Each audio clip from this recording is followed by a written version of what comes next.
This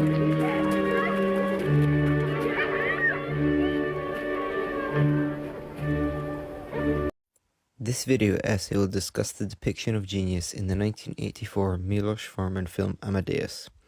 First, to give a definition of genius that will be used in this essay. And as Bradley Murray says, the first notion of genius bears a resemblance to our notion of an artistic genius. We take an artistic genius to be a uniquely gifted individual whose work may exert an influence upon lesser artists, and this is more or less what Kant took an artistic genius to be. This shows that Mozart is an artistic genius as he is uniquely gifted, and he definitely influences Salieri both musically and socially throughout the film. In the film, Salieri is a more collected person who takes his art seriously and presents himself in a professional manner to show how much work and effort he dedicates to his craft. This is not to say that Mozart does not take his art seriously, but it is the way that he presents himself that conflicts and contrasts with how Salieri believes a genius would behave. This causes him to at first doubt Mozart's genius, and then, when he realizes he is in fact a genius, comes to envy him and in turn question why God would choose Mozart over himself to make such amazing art.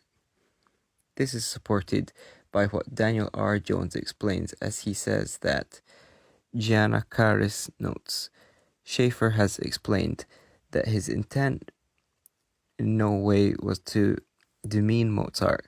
Rather, he wanted audiences to know Mozart better and more totally, to know a genius of far greater complexity than granted by standard portraits.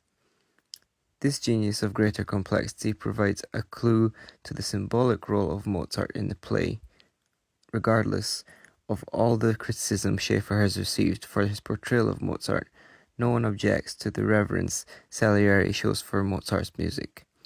This was reflective of Mozart's complex, real life, as displayed by Albert Einstein's study of Mozart's letters, which reveal deep-seated paradoxes in the composer's makeup. For example, while being the creator of what Elias calls sublime, pure, immaculate music, Mozart in his letters often calls himself a fool or a poor fool, and in her affectionate answers, his sister frequently addresses him as buffoon.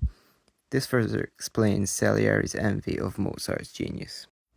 Joseph H. Kupfer points out that as the story unfolds, we see that Salieri understood and adored Mozart's music as no one else could, with the possible exception of the genius himself.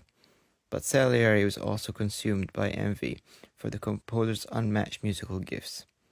The film pulses with the tension between Salieri's unqualified love for Mozart's music and the untempered loathing for its creator. This is best exemplified in the scene where Constance, Mozart's wife, brings Salieri Mozart's original folios, and we see how amazed and impressed he is by the compositions in that moment, but we also see how years later he still remembers every detail of the music. This is shown through the use of semi-diegetic music to illustrate how he can decipher the music and realize its significance with ease. It's a kind of so close yet so far moment in the film, where Salieri realizes that he can understand the genius of the music, but cannot create it himself. This is made more painful for Salieri, and makes him a tragic figure, as he can still remember it so vividly later in life, almost like it is haunting him. In this scene, we could mistake Salieri for a genius himself. However, we realize he is not, as in the scene nearing the end of the film, where we see Salieri struggle to keep up with Mozart as he dictates the Requiem, even when Mozart is at his weakest. This scene also shows how, although Salieri is envious of Mozart, he is amazed by his music, which shows that it's not just the individual who is a genius, but also the art itself is a work of genius that is not related to the personality of the artist.